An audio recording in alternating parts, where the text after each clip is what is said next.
Danes se družimo na 6. romanju sodelavcev Nadškofije Maribor, karitativni sodelavci že 6. leto nekako v večjem številu po rokovem se zberemo, da tako se opogumimo, drugemu damo moči in potem ob nadškofu in ob duhovnikih tudi prejmemo duhovne spodbude. Letos prav posebej zaradi tega, ker je leto Božjega usmiljenja, bomo obiskali tudi vse tisto, kar je potrebno. Šli bomo skozi 2 sveta vrata v Mariboru pri frančiškanih in potem tudi v stolnici. Najprej pa bomo tukaj pri Don Boscu imeli sveto mašo, se okrepčali in podružili in zaključili pri Blaženem Slomšku, tam na hribčku v Košakih.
Današnji evangelij nam je pokazal na največjo rano, zaradi katere mnogi trpijo. To je needinost, razdvojenost, nezaupanje med nami. Kaj je tisto, kar nas povezuje? Evangelij nam jasno pove, da je to ljubezen, s katero Oče ljubi Sina, in ta ljubezen je navzoča tudi v nas, kristjani. Ljubezen je tista, ki nas lahko poveže med seboj. Ljubezen lahko naredi čudež edinosti in ljubezen je tista, ki nas poveže v eno. Čudež enosti je torej Božji dar. Drage sodelavke in sodelavci Caritas, prejšnjo sredo je papež Frančišek na trgu svetega Petra razvijal misel, ki se mi zdi zelo aktualna in pomembna za vsakega od vas. Ne moremo deliti usmiljenja drugim, če nismo sami doživeli moč tega usmiljenja. Naj bo slavljeno ime Gospodovo.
so prihajali Romani, od blizu in daleč. Od vseh posod je prihajala mater usmiljenja v Mariboru. 1862 leta namreč niste, ampak predvsem po milostno obljubo mater usmiljenja. Zato je 1906 leta odšel v Berlin in prosil papeža, da bi smil to svetišče, ki razločujete v svojem delu, izročite materi usmiljenja.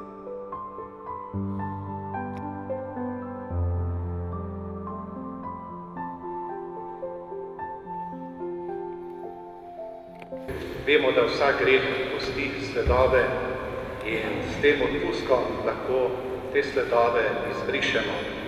Pa ne samo zase, ampak lahko tudi za svoje pokojne, naše domače, prijatelje, znance.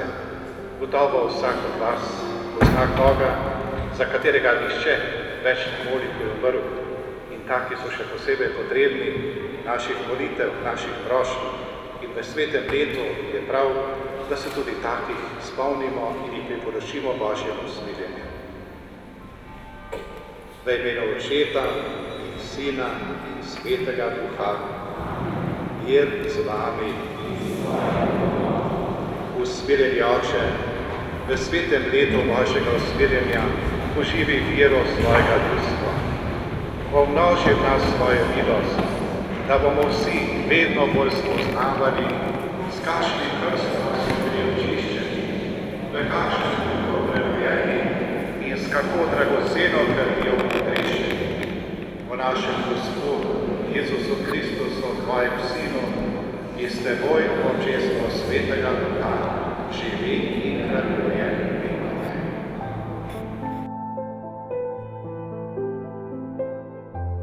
Romarji Caritas so se ustavili v naši svetoletni cerkvi, stopili skozi svetoletna vrata, poprosili in se zahvalili za prejete darove in seveda prosili za milosti mater usmiljenja. Naša župnijska Caritas oziroma sodelavci se k njej velikokrat zatekamo, sploh takrat, ko nam zmanjka moči, ko ne vemo kako, nam mati usmiljenja vedno nekako priskoči na pomoč, če lahko temu tako rečemo.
V 1859 Maribor in to cerkev zaznamuje v vsej razsežnosti slomškovega življenja.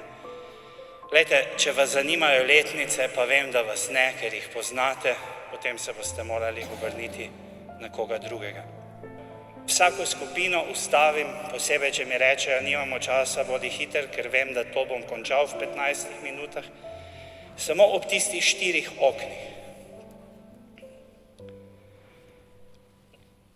Dolgo sem razmišljal, zakaj ti 4 prizori. Je mnogo drugih, ampak verjetno zelo načrtno. Na prvem oknu, kdor se spomni malo Slomškove kapele, pa jo boste potem videli, vidimo podobo Slomška z Blažetom in Nežico v nedeljski šoli. Danes to izmed vas je, oziroma kot sodelavci Karitas, ste nekako vsi bolj ali manj tudi v vzgojno-varstvenem delu, tako ali drugače se srečujete tudi s temi problemi. Glejte, danes tako radi govorimo o celostni vzgoji človeka in plačujemo masne denarje, da nam pridejo predavati o celostni vzgoji človeka. Odprite knjigo Blažej in Nežica v nedeljski šoli in nič drugega ne delajte, ko samo razmišljajte, zakaj je Slomšek tako zastavil svojo knjigo. Boste rekli, ja, ker je učbenik, ampak on je duhovnik. Ja, saj res je, da je bil tudi šolski nadzornik, ampak čisto načrtno, ker ni želel imeti kristjanov, ki znajo čudovito klečati in kimati duhovniku, ampak tudi izoblikovane ljudi, ki se znajo značajsko obnašati, ki znajo tiste osnovne stvari o teh osnovnih predmetih in ki znajo gospodariti s svojim časom, življenjem in talenti. Največjo krivico, ki jo lahko naredimo Slomšku, je to, da vzamemo en njegov stavek in mislimo, da ga poznamo. Ali pa vzamemo en njegov stavek in ga ne razumemo, ker je napisan v svojem času in jeziku in rečemo, pravljice za 150 let nazaj. Čisti primer, preberite si, spomnite se tiste misli, da mora biti šiba nekje, ne vem zdaj točno, kako se glasi, na vidnem mestu v vsaki hiši. Ampak šiba je zelo jasna meja. Vi se gotovo spomnite, da so vsake brajde pred hišo imele šibo in da so vsake brajde lahko eno šibo kamot zgubile. Ali pa več na dan, če je treba. Drugo okno nam kaže na začudenje mnogih nekako in potem se vsi potolažimo, Slomšek je slovenski apostol, če sta brata Ciril in Metod, ki sta na drugem oknu, slovanska, tudi je res, ampak govori o tem, kako si je Slomšek zelo želel, da bi kristjani bili eno med seboj.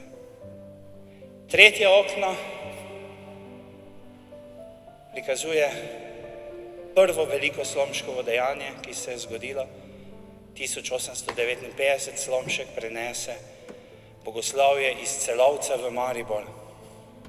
Če se spomnite, leta 2013 je papež kot neko veliko novost izrekel besede, da mora imeti pastir vonj po ovcah.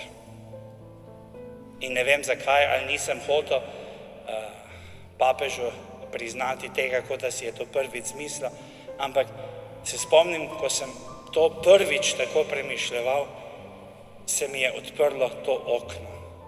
Zakaj je Slomšek prestavil bogoslovje?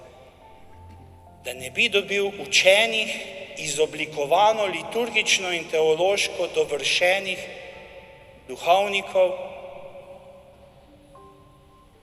s celovško popolnostjo, ampak da bi ti duhovniki rasli v jeziku, v kulturi in v omiki ljudstva, k kateremu so poslani. In četrto okno nam kaže, upam, da ni, lahko je, brez njem bo zamere, ampak vseeno upam, da ni med nami koga, ki ni 19.9.99 doživel na Betnavi, ki ni smel gledati da ni nekoga, ki ni imel priložnosti gledati tistega čudeža, ko je bilo vse okrog zavlečeno, nad nami pa se ob papeževem izstopu iz aviona odpre nebo. Ne vem, zame je to še danes eno veliko znamenje. In to je začetek, to ni konec. Hvala Bogu se vedno bolj zavedamo, da je to šele začetek posnemanja Slomška. Pa zapojmo tisto Slomškovo, ki jo verjetno ob v nebesih sem doma najraje. Pojemo drugo kitico. Jezus nas je močno ljubil, je za nas življenje dal, da mi se niče ne zgubil, se za nas je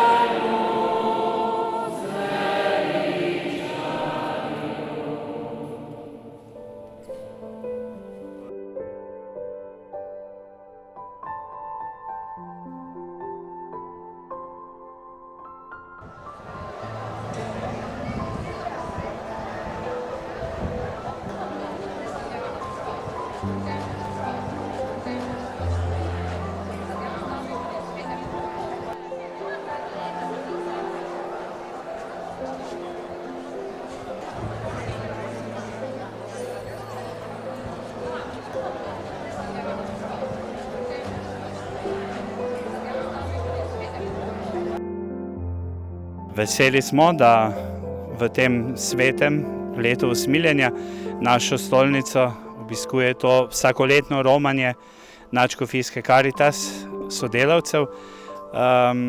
Letos je to romanje na poseben način povezano z našim mestom, obiskom novih cerkva in tudi obiskom svetoletnih cerkva, kakor je Mati usmiljenja in stolnica.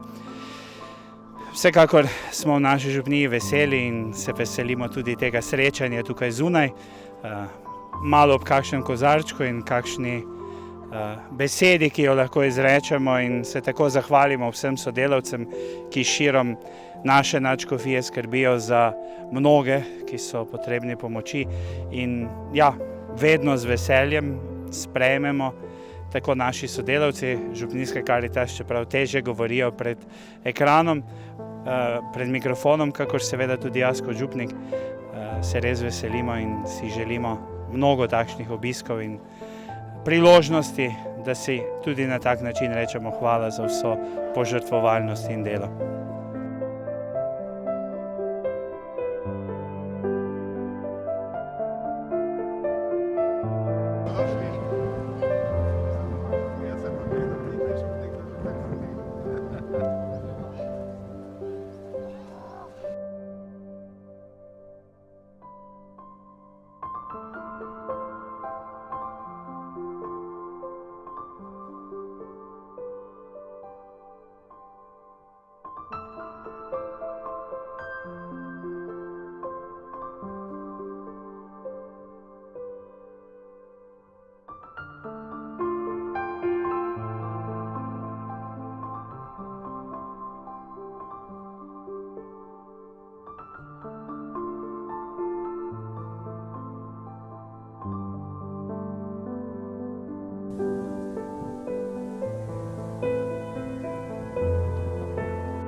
Sina in Svetega Duha.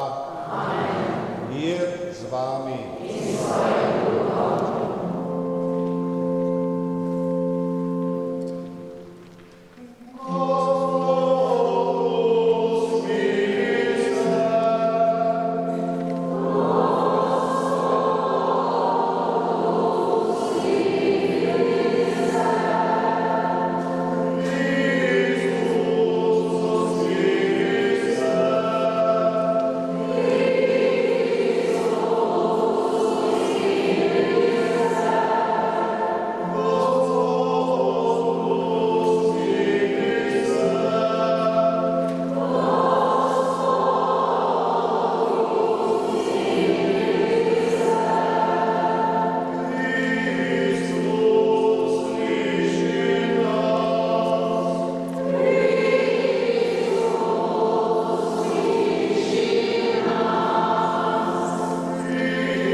Prosi za nas, sveta Božja porodnica.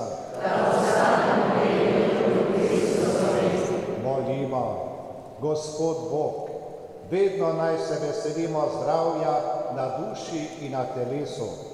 Na priprošnjo Svete Device Marije nas reši zemeljskih bridkosti in nam daj uživati nebeško veselje po Kristusu našem Gospodu. Amen.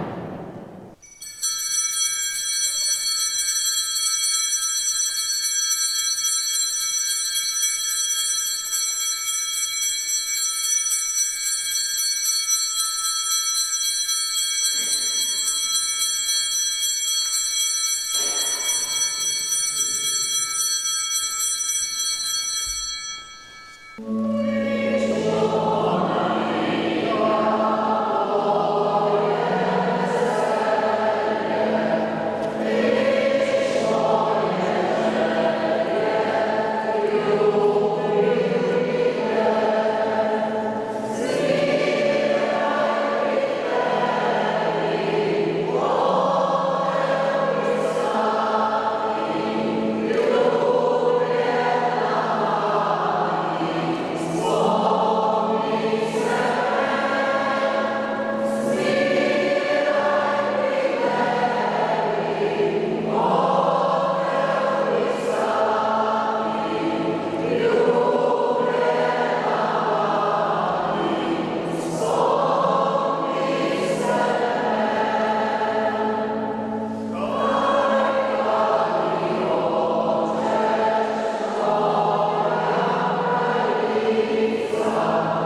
Končujemo današnje romanje prav v Košakih, v naši novi župnijski Slomškovi cerkvi. Ves dan so bili romarji na poti in kakor pika na i je današnje srečanje prav tukaj z večernicami v Košakih, ki jih je vodil gospod mariborski nadškof, metropolit Alojzij Cvikl. Najprej molitev, potem pa še druženje pod šotorom. Tako so naši prijatelji, naši sodelavci župnijskih Karitas videli tudi osebno, kako lepo nadaljujemo to gradnjo naše nove Slomškove cerkve v Košakih, predvsem pa s pomočjo vse Slovenije, vseh slovenskih župnij, vseh slovenskih redovnih skupnosti. Ta solidarnost je tista, ki nas najbolj veseli, da je cerkev tudi v teh težkih časih, pravzaprav so te razmere jo povezale in še bolj utrdile naše prijateljske vezi.